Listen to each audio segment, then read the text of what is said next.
রাজ্যে আসন্ন বিধানসভা ভোটে লড়ছেন এমন একজন কংগ্রেস প্রার্থী, তার নাম তালিকাতে নেই, এমনটাই অভিযোগ করছেন তার আইনজীবী আজকে সর্বোচ্চ আদালতে। অপেক্ষা করুন, আজ থেকে কাজ শুরু করবে ট্রাইব্যুনাল, এমনটাই জানিয়েছে সুপ্রিম কোর্ট। সুপ্রিম কোর্টে আজ রাজ্যে সমস্ত এসআইআর মামলার শুনানি রয়েছে, যেখানে বারবার এই প্রশ্ন উঠছে যে এসআইআর এর যে বিবেচনাধীন 60 লক্ষ রয়েছে তার সবটারই সমাধান হয়ে যাবে কিনা, নিষ্পত্তি করা যাবে কিনা। তাতেই কিন্তু এবার সুপ্রিম কোর্টের পর্যবেক্ষণ যে অপেক্ষা করতে বলছেন তারা, আজ থেকে ট্রাইব্যুনাল কাজ করতে শুরু করবে।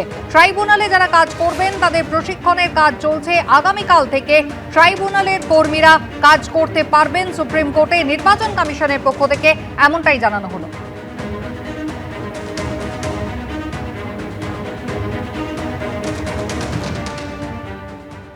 হাইকোর্টে ধাক্কা খেল রাজ্য সরকার। বিধানসভা ভোটের আগে আইএএস আইপিএস অফিসারদের বদলিতে স্থগিতাদেশ চেয়ে করা জোড়া জনস্বার্থ মামলা খারিজ করে দিল আদালত। প্রধান বিচারপতি সুজয় পাল এবং বিচারপতি পার্থসারথী সেনের ডিভিশন বেঞ্চ স্পষ্ট জানিয়ে দিল, কোনো পরিস্থিতিতে এবং কী কারণে অফিসারদের সরানো হলো তা জানাতে নির্বাচন কমিশন বাধ্য নয়। কোন পরিস্থিতিতে এবং কী কারণে অফিসারদের সরানো হলো তা জানাতে নির্বাচন কমিশন বাধ্য নয়। আইএএস আইপিএস অফিসারদের বদলিতে স্থগিতাদেশ চেয়ে করা জোড়া জনস্বার্থ মামলা খারিজ করে স্পষ্ট ভাষায় একথা জানিয়ে দিল হাইকোর্টের প্রধান বিচারপতি সুজয় পাল ও বিচারপতি পার্থসারথী সেনের ডিভিশন বেঞ্চ। ফলে অফিসার বদলি মামলাতেও হাইকোর্টে জোরালো ধাক্কা খেল রাজ্য সরকার। ভোট ঘোষণা হওয়া মাত্র পশ্চিমবঙ্গে একের পর এক বদলির নির্দেশ দিয়েছে নির্বাচন কমিশন। একেবারে শীর্ষ থেকে নিচুতলা খুন লঞ্চে বদলে ফেলেছে রাজ্য পুলিশ প্রশাসনের। এই সিদ্ধান্তকে চ্যালেঞ্জ করে এবং আধিকারিকদের পুনর্বহালের দাবিতে জনস্বার্থ মামলা দায়ের করেন এক আইনজীবী। মামলাকারীর তরফে দাবি করা হয় 15ই মার্চ থেকে 19শে মার্চ পর্যন্ত অন্ততপক্ষে 46 জন আধিকারিককে বদল করা হয়েছে। এরপর বদলি করা হয়েছে বিডিও, আইসি ও ওসিদেরও। তা নিয়েও জনস্বার্থ মামলা হয়। মামলাকারীর বক্তব্য, এইভাবে বদলি করা হলে প্রশাসনিক কাজে আইন শৃঙ্খলা নিয়ন্ত্রণের ক্ষেত্রে অত্যন্ত অসুবিধা হবে। এটা কার্যত মুখ্যমন্ত্রীর কাজে হস্তক্ষেপ বলেও অভিযোগ তোলা হয়। মামলাকারীর অভিযোগ, রাজ্য সরকারের সঙ্গে আলোচনা না করেই পদক্ষেপ করেছে নির্বাচন কমিশন। মঙ্গলবার সেই জোড়া মামলা খারিজ করে দিল প্রধান বিচারপতির ডিভিশন বেঞ্চ। পর্যবেক্ষণে আদালত জানিয়েছে, মামলাকারী একজন আইনজীবী। যদি কোনো জনস্বার্থ লঙ্ঘিত না হয় তাহলে এই বদলি নিয়ে তার কোনো অভিযোগ থাকতে পারে না। মমতা বন্দ্যোপাধ্যায় এবং তার দলবল সংবিধানের উল্টো কথা বলছে। নির্বাচন কমিশন সংবিধান মেনে কাজ করছে, এটা স্পষ্ট করে দিয়েছে কলকাতা হাইকোর্ট। তৃণমূল দলের সম্পদরা যারা জেলায় জেলায় বুথে বুথে আছে, ভোটের দিন যারা চুরি ছাপ্পা প্রক্সি করবে, আর এখানকার পুলিশ যারা তৃণমূলের কৃতদাসত্ব করে তারা মদত করবে, এইভাবেই তো বাংলায় ভোট হয়েছে। সেখানে বাধাদান হলে দিদির তো মাথা খারাপ হবেই। অতীতে অন্ধ্রপ্রদেশ হাইকোর্টে ডিভিশন বেঞ্চের একটি মামলার পর্যবেক্ষণের কথা উল্লেখ করে বলা হয়েছে, কোন পরিস্থিতিতে এবং কী কারণে অফিসারদের সরানো হলো তা জানাতে নির্বাচন কমিশন বাধ্য নয়। এলাহাবাদ হাইকোর্টের একটি মামলার উল্লেখ করেও কলকাতা হাইকোর্টের ডিভিশন বেঞ্চ তার পর্যবেক্ষণে বলেছে, এই বদলিগুলো অবাধ এবং সুষ্ঠু ভোটের স্বার্থেই নির্বাচন কমিশন করে থাকে বলে ধরে নিতে হবে।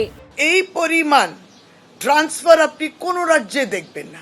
আইএস আইপিএস কিংবা যে অফিসারের মধ্যে ভেদাভেদ তৈরি করা একটা চেষ্টা, আপনি দক্ষ আপনি অদক্ষ, এই যে বিভ্রান্তি তৈরি করেছে, এর জন্যে আমরা কোর্টে গেছি।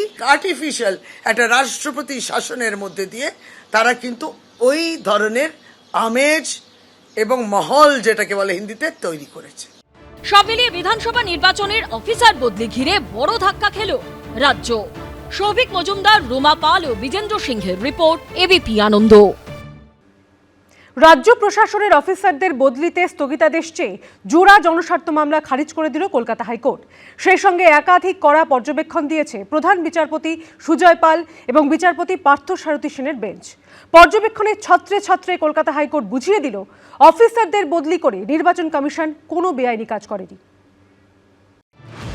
ধরে নিতে হবে, নির্বাচন কমিশন অবাধ ও সুষ্ঠু ভোটের স্বার্থেই বদলিগুলো করেছে। বর্তমানে নির্বাচন কমিশনের যা ক্ষমতা তা নিয়ে কোনো সন্দেহ নেই। আবেদনকারী এটা প্রমাণ করতে পারেননি যে নির্বাচন কমিশন ক্ষমতা ব্যবহারের ক্ষেত্রে স্বেচ্ছাচার করেছে এবং এর ফলে জনস্বার্থ বিঘ্নিত হয়েছে।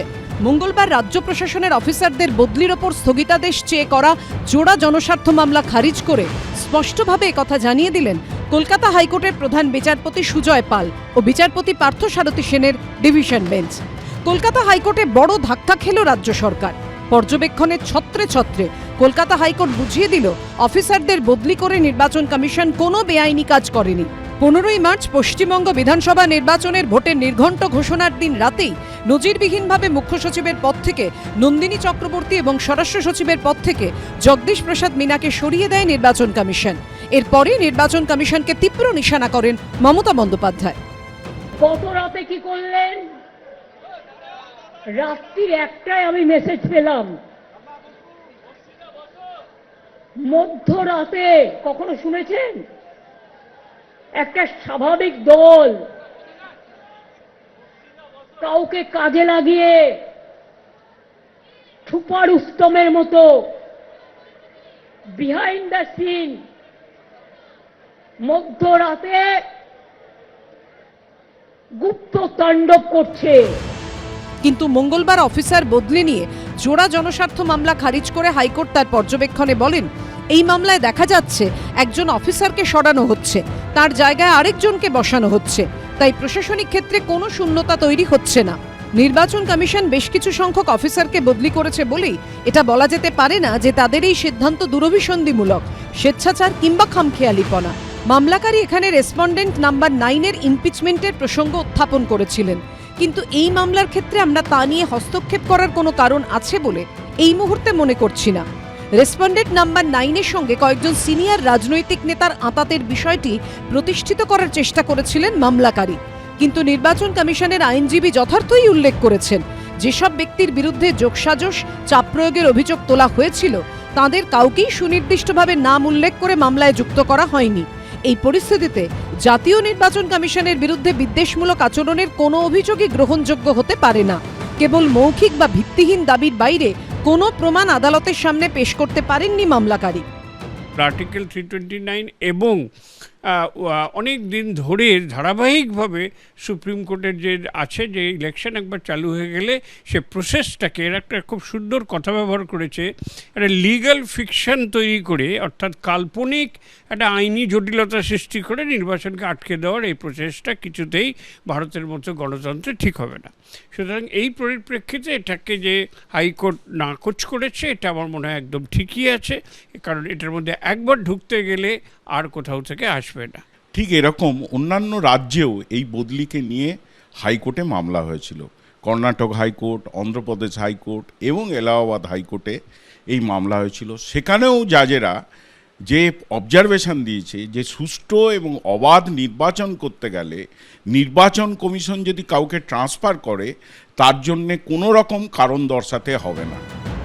রাজ্য সরকারের উদ্দেশ্যে কড়া পর্যবেক্ষণে প্রধান বিচারপতি সুজয় পাল ও বিচারপতি পার্থসারথী সেনের ডিভিশন বেঞ্চ লিখেছে, রাজ্য সরকার মামলাকারীকে সমর্থন করছে বলে তার মানে এই হতে পারে না যে তিনি আবেদনের পরিধির বাইরে যেতে পারেন। রাজ্য সরকারের সমর্থনও আবেদনকারীর যুক্তিকে জোরালো করছে না। একইভাবে রাজ্য এক্ষেত্রে রেসপন্ডেন্ট, তারা কখনো মামলাকারীর জুতোয় পা গলাতে পারে না। সৌভিক মজুমদারের রিপোর্ট, এবিপি আনন্দ, কলকাতা। এবিপি আনন্দ, এগিয়ে থাকে, এগিয়ে রাখে।